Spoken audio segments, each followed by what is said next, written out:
waa taajir dilaa ah una dhashay Masar. Waxa uu $2 milyan ku bixiyay dilka fanaanadii reer Lubnaan Susan Tamim, isagana waxaa lagu xukumay in la daldalo. kadibna xabsiga ayuu ka soo baxay si uu noloshiisa u sii dhamaystirto. Hisham Dalcad Mustafa, taajirkii dilaaga ahaa. waxay ahayd xilligii ay maxkamadda Qaahira ku dhawaaqday xukunka daldalaada ee ka dhanka ah ganacsadahan caanka ah ee reer Masar, Hisham Dalcad Mustafa, kaasoo lagu helay in uu ka dambeeyay dilkii fanaanadii reer Lubnaan Susan Tamim.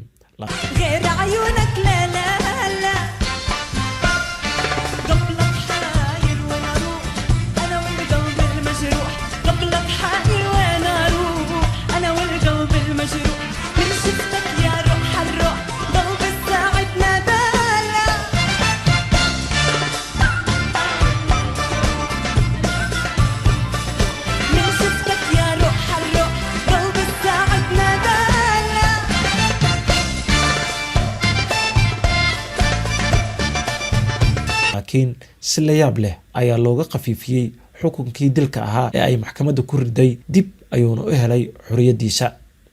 haddaba waa kuma Hisham Dalcad Mustafa? maxayse tahay sababta uu malaayiin dollar ugu bixiyay dilka Susan Tamim? siduuse uga badbaaday xukunkii dilka ahaa?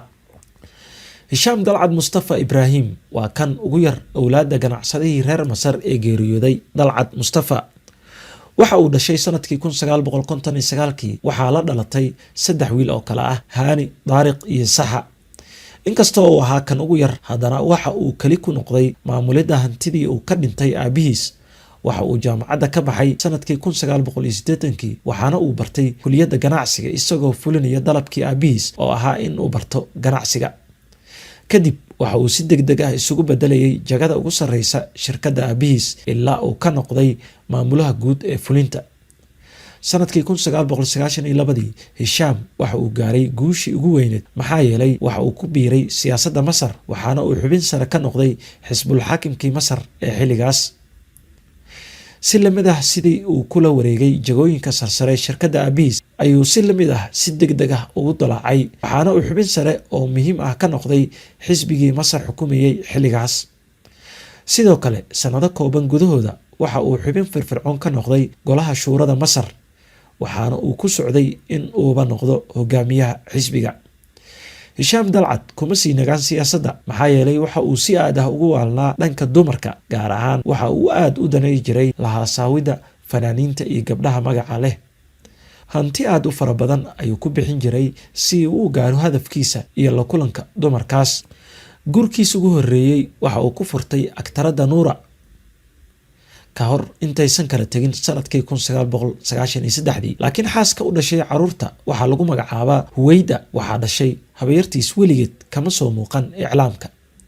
sidoo kale Hisham waxaa lagu xantaa in uu khudbasiro ku qabay gabadha wariyaha ah Halaa Cabdalla, taasoo sheekadeeda banaanka timid 2 maalin ka hor markii isaga xabsiga la dhigay sanadkii 2008, laakiin waxay kala tageen markii uu xabsiga galay. balse xiriirka sababi gaaray in maalkiisa iyo noloshiisa uu waayo waxay ahayd fanaanadii reer Lubnaan ee geeriyootay Susan Tamim, taasoo uu jacayl waali ah u qaaday.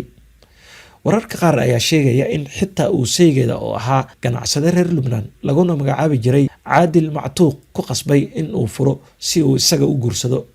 intaas kaliya ma sameyn Hisham si uu u helo Susan, ee sidoo kale waxa uu gabagabeeyay oo uu kansalay heshiis ay fanaanada kula jirtay shirkadda Rotana. taas bedelkeedana waxa uu siiyay lacag aad u fara badan. sidoo kale waxa uu kafaalo qaaday in ay deganaansho ka hesho magaalada Qaahira, waxaana uu dejiyay mid ka mid ah hoteelada ugu qaalisan, kaasoo ammaankiisa si aad ah loo adkeeyo. waxaana uu intaas u sameeyay si uu ula socdo dhaqdhaqaaqyadeeda iyo dadka ay la kulmayso. sidoo kale waxa uu kafaalo qaaday oo uu biil aan xad lahayn meel u saaray qoyskeeda Lubnaan ku sugnaa. sidoo kale iyagana waxa uu duldhigay ilaalo la socota dhaqdhaqaaqyadooda. Hisham waxa uu si aad ah uga cabsanayay in ay Susan ka baxsato. taas waxaa kasii darnayd in mid ka mid ah hoteelada uu ku lahaa magaalada Qaahira uu maamulkiisa farta ka saaray habayarta Susan. sidoo kale waxa uu guuriyay qarashka ku baxay guurkiisana ka bixiyay Susan walaalkeed Qaliil. intaasoo dhan Hisham waxa uga baxday malaayiin dollar. dhanka kalena Susan waxay dareentay cabsi iyo walwal iyo in ay ku hoos jirto hooska Hisham. taas ayaana ku xambaartay in ay ka cararto xilli ay booqanaysay reerkeeda.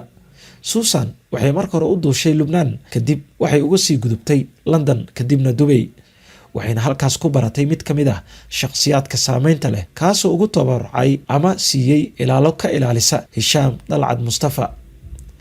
laakiin Hishaam ma ahayn mid ka niyad jabay ama isdhiibay ama ka haray raacdada uu ugu jiray jacaylkiisa Susan. taasna waxay ku kaliftay in uu ku dhaqaaqo argoosi xanuun badan.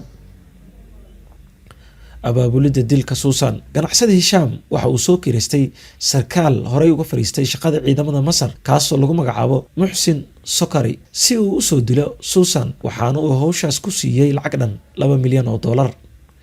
Muxsin Sokari bartamihii 2008 ayuu u safray Dubai si uu u soo qaarijiyo fanaanada reer Lubnaan, waxaana uu u dhacay hotelkii ay deganeed kadibna qolkeeda, waxaana uu ku dhuftay dhowr toorey kadibna waxa uu soo laabtay Masar. laamaha dambi baarista Dubai oo arrinta si aad ah u dabagalay ayaa kashifay hawiyadda Sokari, waxayna la wadaageen booliska Masar. kadib waa la qabtay, wuxuuna qirtay in arrinta uu ka dambeeyo ganacsada Hishaam Dalcad. kadib labadooda jeelka ayaa loo dhaadhiciyey markii ay qadiyadda isku bedeshay mid ra'yi caam oo guud. dhanka kale, kooxo ku kacsanaa oo uu dagaal ganacsi kala dhexeeyey Hishaam ayaa gudaha Masar ka abaabulay dibadbaxyo lagu dalbanayo in cadaaladda la hor keeno. sidoo kale waxay xisbiga uu ka tirsanaa ku qasbeen in ay ka takhalusaan Hishaam oo xabsiga la geeyo. kadib bilooyin ay maxkamadda dhageysanaysay dacwadda Hishaam iyo Sokari, waxaa ugu dambeyn lagu xukumay xukun daldalaad ah, waxaana warqadahooda loo gudbiyey muftiga ugu sarreeya Masar si loo muraajaceeyo. Hishaam waxa uu ka soo muuqday maxkamadda isagoo wata musxafka Quraanka Kariimka si uu ra'yi caamka ugu muujiyo in uu yahay nin la dulmiyey oo aan cadaalad helin. waxa uu sidoo kale inkiray in uu wax xiriir ah la lahaa fanaanada Susan xilli uu waalidkeed ku saraystay in uu doonayo in uu guursado. ka hor intaan la fulin xukunka dilka ah ee lagu riday, qoyska Hishaam waxay dadaalkooda ugu dambeeyey isugu geeyeen sidii loo baabi'in lahaa xukunka dilka ah. ficil ahaanna waxaa yimid go-aan kale oo maxkamadda ka soo baxay. xukunkii dilka ahana waxaa loogu bedelay 15 sano oo xabsi ah. sidoo kale Muxsin Sokari oo ahaa dilaaga dilay Susan isna waxaa lagu xukumay 25 sano oo xabsi ah. intaas kadib waxaa Masar ka dilaacay kacdoonkii dadweynaha ee meesha looga saaray xukunkii kalitaliska ahaa ee Xusni Mubaarak. waxaa la sheegaa in qoyska Hishaam ay lacag aad u fara badan ku dhiibeen in cafis madaxweyne lagu soo daayo wiilkooda, waana taas mid dhacday sanadkii 2017 markaasoo magaca Hishaam Dalcad Mustafa uu ka soo muuqday koox maxaabiis ahaa oo ka faa'iideysatay cafis madaxweyne, taasoo lagu soo aadiyey munaasabadda Ciidul Fidriga. si degdeg ah ayuu Dalcad ugu soo laabtay noloshiisa caadiga ahayd, halkiisa ayuuna kasii waday ganacsigiisa. gaar ahaan wuxuu maamulay mashruuc deegaano cusub looga dhisay Masar, waxaana ka mid ahaa magaalooyinka uu mashaariicdaas ka fuliyey magaalada Rixaab, kadibna mashruucii weynaa ee Madiinati. hantida Hishaam waxaa lagu qiyaasaa $2 milyan. sidoo kale waxa uu ka mid yahay 10 shakhsi ee ugu taajirsan Masar. haddii aad ka heshay muuqaalkan like saar lana sii wadaag asxaabtaada. mahadsanid.